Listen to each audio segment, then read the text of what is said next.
memberikan kesempatan saya untuk memberikan pertanyaan pemasukan kepada saudara Adnanto Indri Prasetyo. Kamu tinggalnya di mana? Saya tinggal di Malang. Terus sekarang tinggal di Malang? Oh, sekarang saya kos di latihan di Kebun Pala. Kebun Pala. Saya tinggalnya di Malang. Iya. Terus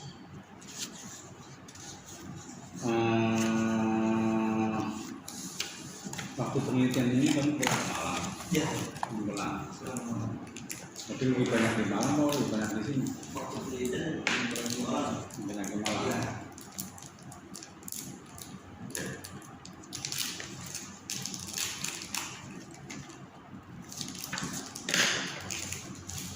Sehat? Alhamdulillah sehat. Ya, ini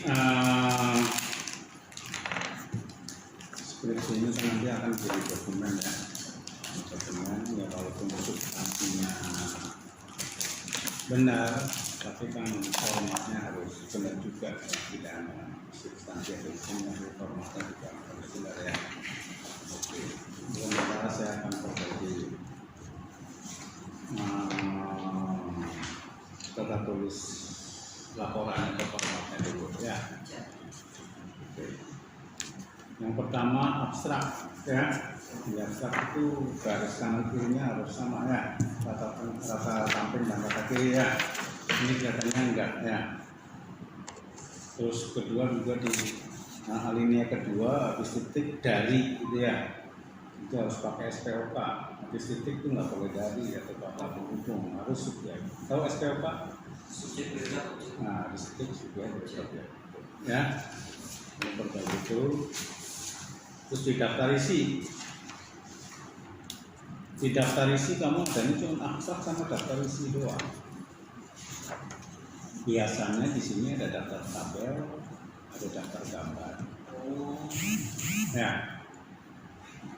Kamu ada daftar tabel, daftar gambar? Nggak ada. Ya. Nah, jadi kamu harus di daftar isi ada daftar gambar dan daftar tabel. Ya.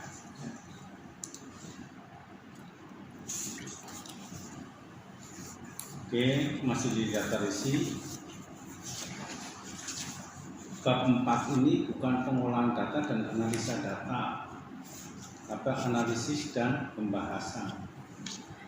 Ya, bukan format kita kan seperti itu kan ya? Ya Pak Basuki. Iya betul Pak. Jadi bab 4 itu analisis dan pembahasan. Analisis pembahasan. Ya. Oke, saya lihat yang oke, kemudian kita segala macam. Itu biasanya notik ada anaknya, ada 2.2, pengertian notik 2.21 itu segala macam gitu ya. Tapi biasanya ini singkat padat jelas gitu loh. Nah, pengertian dari guru ini cuma 1 lembar gitu ya. Mungkin bisa ditambahin lagi. Ya, ada anaknya lah. Ya. Buat kameramen gitu ya enggak?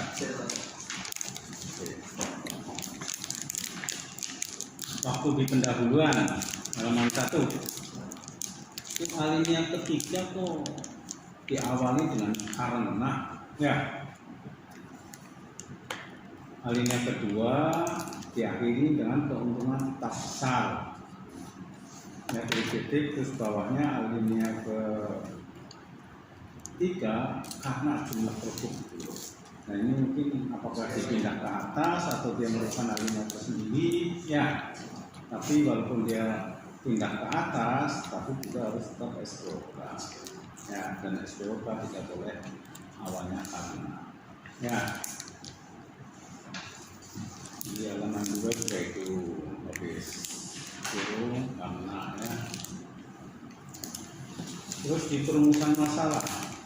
Di perumusan masalah itu biasanya kita tahu masalahnya keluhan dulu baru kita akan merancang ya, baru kita menganalisis tingkat rancangannya nyaman atau enggak.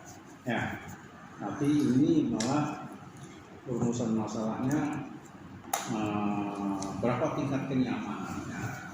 Ya, tapi masalahnya adalah keluhannya itu. Ya, Keluhan terus gimana kalau berurutan. Keluhannya dulu apa? Masalah keluhan sudah diselesaikan, baru kita merancang. Kalau sudah merancang, baru kita analisis hasil rancangannya nyaman atau tidak. Ya. Nah, ini juga berkaitan dengan tujuannya. Ya, tujuannya juga seperti itu. Ya, seperti itu. Jadi mengetahui keluhannya dulu. Di sini di keluhannya. Ya.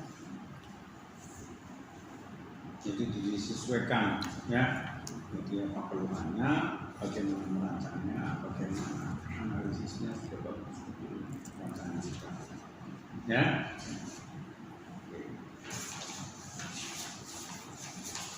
Tadi tentang teori Nordik, ya.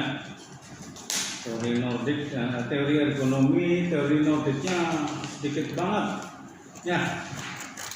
Nordiknya cuma pengantar, menggambar, sudah.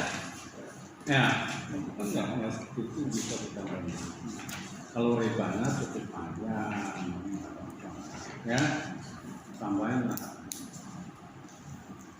Oke, yang lain strategi motivasi bahwa. Oke, terus sekarang yang bab 3, ya. Bab 3 itu sebenarnya langkah-langkah yang akan kita lakukan, langkah-langkah yang akan lakukan, dan kalimat atau kata di situ itu kalimat aktif. Ya, kita akan melakukan apa di tempat mana. Jadi saya lihat di sini flowchartnya sudah oke, tapi narasinya itu masih normatif.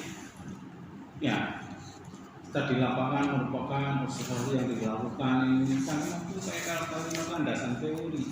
Ya, yang dimaksud kita di lapangan yang memang kamu benar-benar datang ke tempat itu, ya, melihat, ya, observasi kondisi keadaannya, gitu loh. Ya. Demikian juga dan diidentifikasi itu juga masih normatif. Ya, harusnya pakai kalimat aktif. Ya. Ya. Kayak di perumusan masalah pada tahapan ini permasalahan yang akan dibahas dan penelitian. Selain itu dikatakan tujuan dan penelitian mudah nggak begitu. Itu memang cara, ya, teori cara memformulasikan perumusan masalah begitu. Tapi dalam hal ini di bab 3 itu tindakannya nyatanya apa? Ya.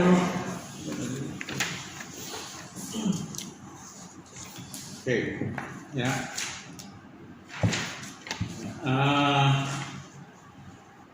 Ada juga antara flowchart dengan narasi itu harus sama. Di flowchart data sekundernya, ya, data umum, organisasi dan manajemen. Ya, tapi di narasi data sekundernya literatur, rancangan produk, ya, dimensi tubuh manusia, ya, data skoreba. Menurut kamu gimana? Iya, salah. Ya, ya. Jadi antara flowchart dengan narasi harus sama. Waktu data primernya sama, tapi data sekundernya enggak. Ya, jadi harus dicek, ya, antara flowchartnya dengan kondisi narasinya harus sama. Flowchart kan hanya mempersingkat dengan visualisasi biar cepat. Kalau narasinya kita baca-baca. Ya.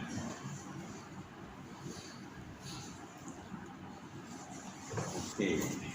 Terus di analisa dan pembahasan itu kamu ada tabel skor reba itu bukan di situ, ini di landasan teori. Oh, masih tahu. Apa? Kan hanya bab 3 kan melakukan ini, nanti di tabel ini, gitu loh. Ya, tabel ini. Enggak, teori, landasan teori. Ya. Oke.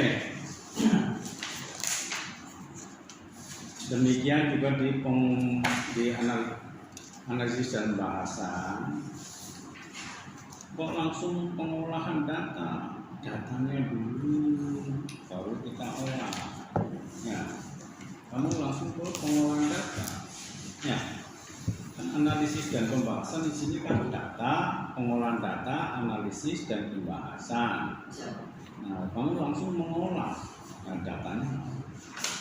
Ya, kamu harus sajikan dulu data yang primernya, data yang sekundernya yang kita disajikan. Minimal data primernya yang akan kita tindak lanjuti mau akan diolah apa. Kalau data sekunder kan tidak diolah ya, paling hanya pendukung aja. Nah, kamu harus sajikan datanya. Ya, data dari hasil kuesioner audit. Ya, kamu harus sajikan kuesionernya, sajikan. Kalau terlalu banyak kamu dilampirkan. Ya, di lampiran nggak ada. Ya, di lampiran nggak ada. Langsung. Ya, harus ada dulu. Lihat kuesionernya kayak apa. Ya. Terus lihat hasil kuesionernya kayak apa. Itu baru data. Nah, baru kamu dihitung di sini persennya, yang ini sakitnya berapa, macam. Itu baru pengolahan data. Tapi kumpulin dulu data yang kamu di project itu, datanya kumpulin dulu. Ya, baru kamu olah. Ya.